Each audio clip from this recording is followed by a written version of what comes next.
Hello, everyone. Welcome back to yet another political episode. So, it's been a great night for Donald Trump and Republicans. We won a.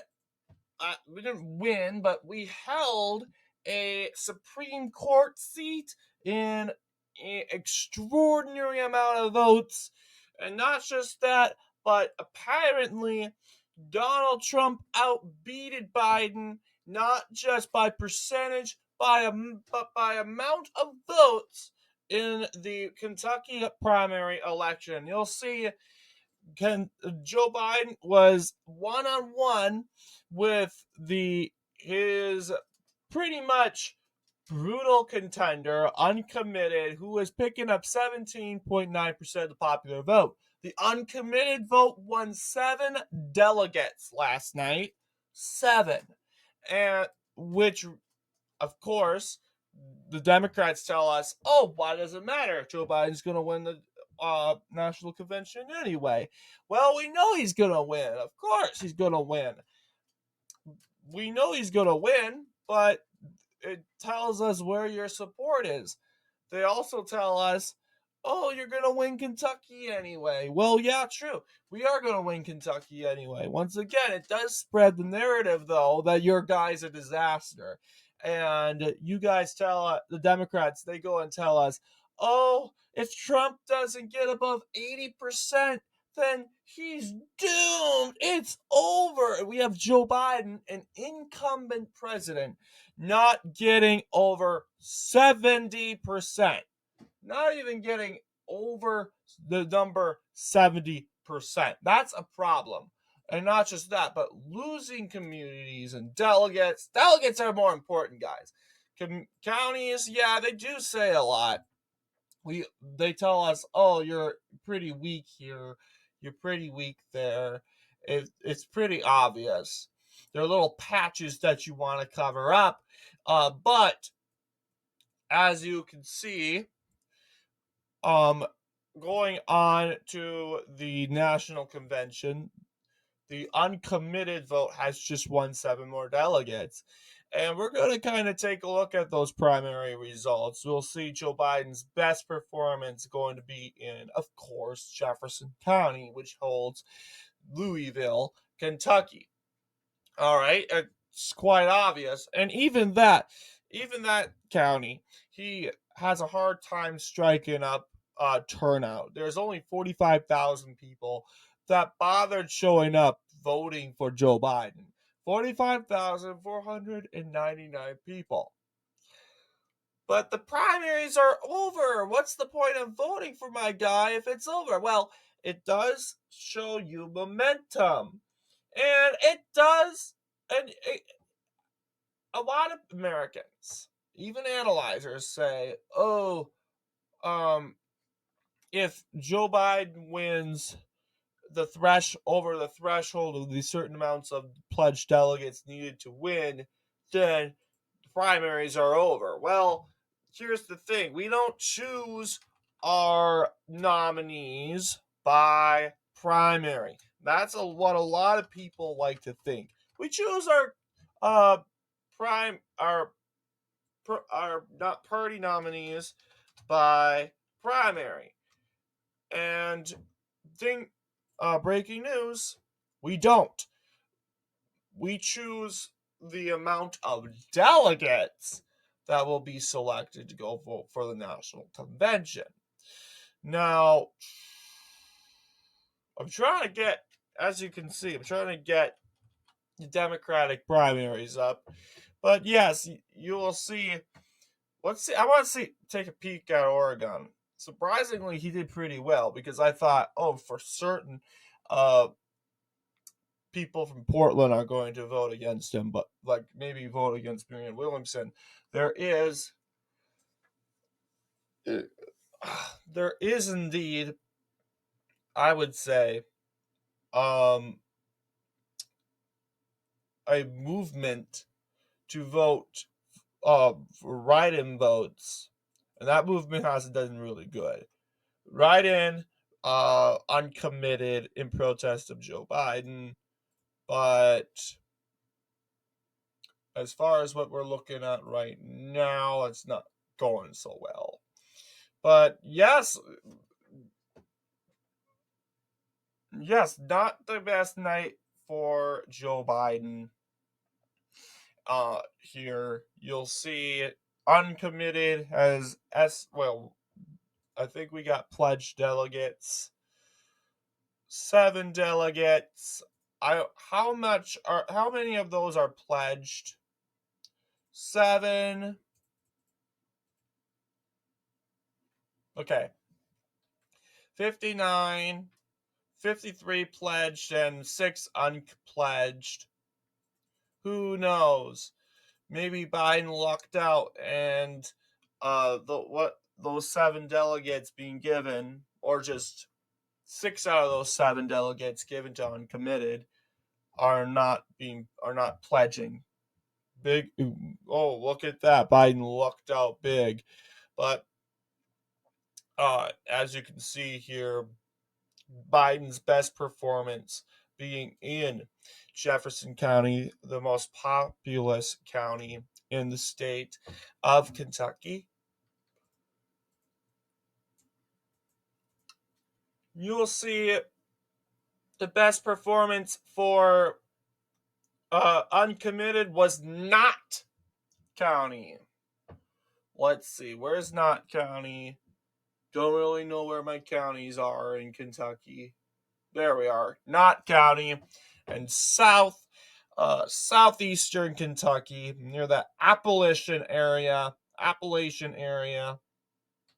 winning 45%.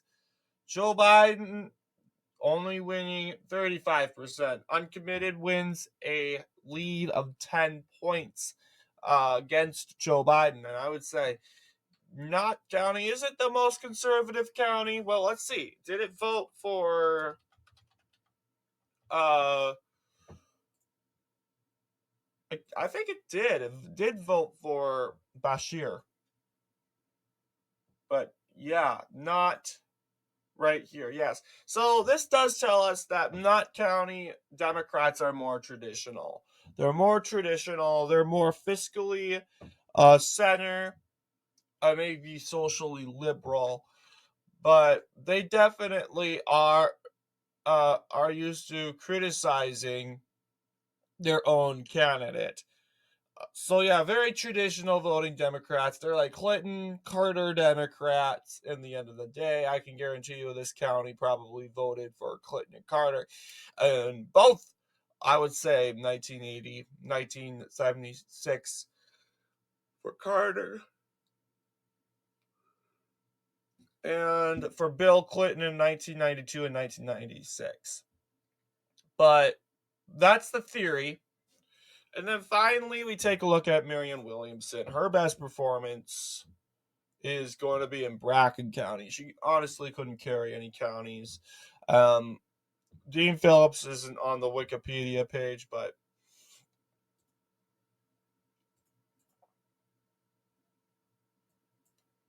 yes, this is what it's looking like. You'll see Biden crossed the 80% threshold in counties like Jefferson.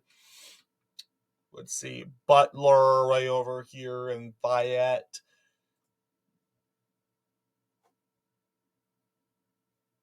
Okay, perfect. So that is the Democrat primary. Let's go ahead and take a look at the Republicans. Yeah, you'll see, being Trump country, Donald Trump had no problem sweeping the board in the state of Kentucky, winning 46 delegates. You'll see, yes, a lot of communities came out and voted in favor for Trump. 46 delegates once again.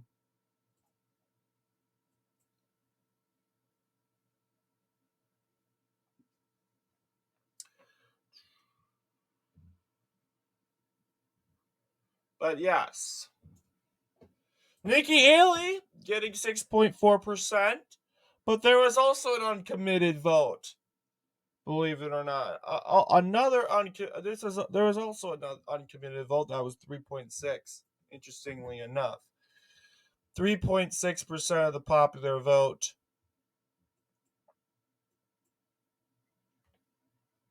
And then there was 6.4%.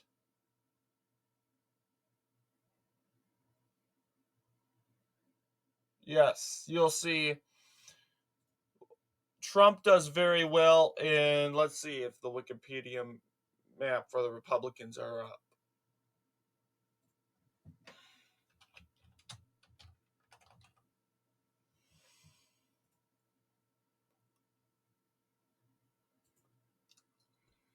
Yeah, he does, of course, very well in areas like, for example, southeastern Kentucky in the Appalachian areas.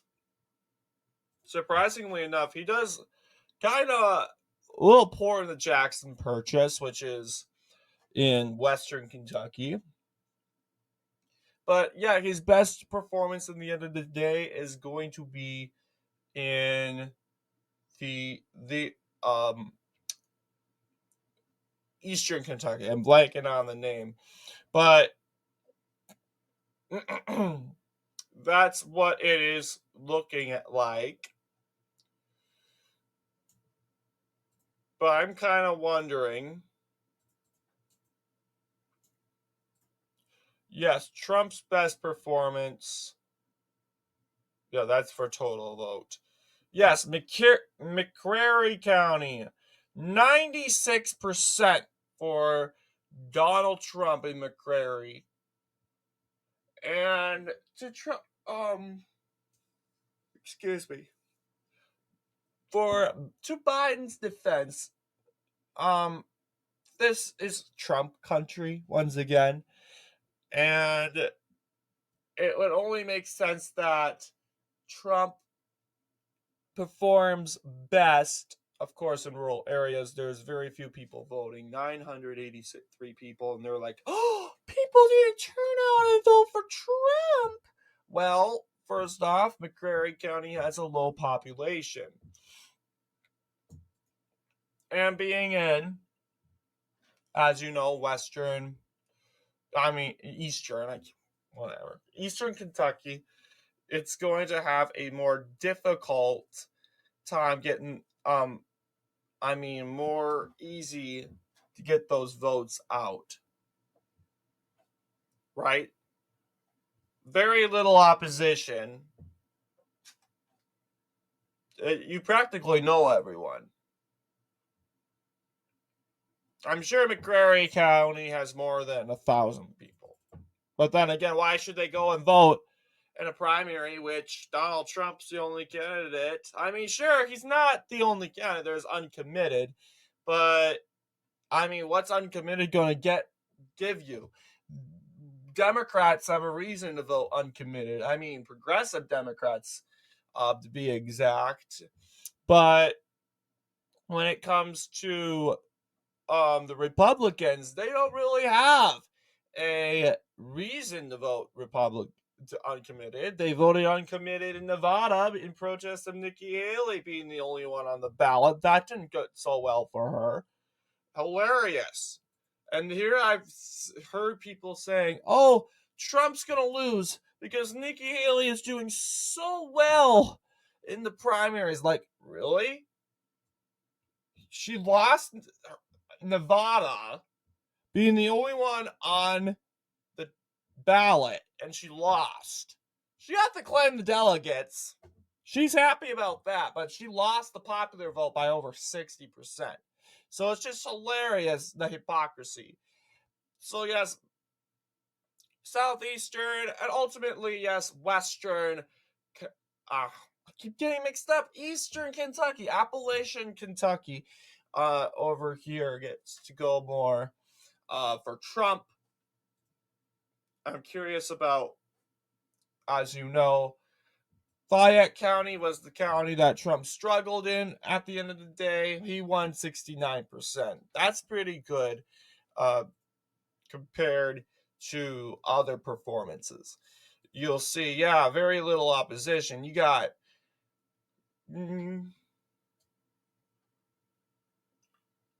you got Nikki Haley winning 15%. You got the uncommitted vote at 7%. Nikki Haley, congratulations, got over 1,000 votes. It's not like she's going to jump back into the race and go into the general. So yeah, I guess that's what all I have for you guys today. We have the Oregon primary to review tomorrow. And anyway, I want to thank what do you guys think? Let me know down in the comments. And as always, I will see you all in the next political episode.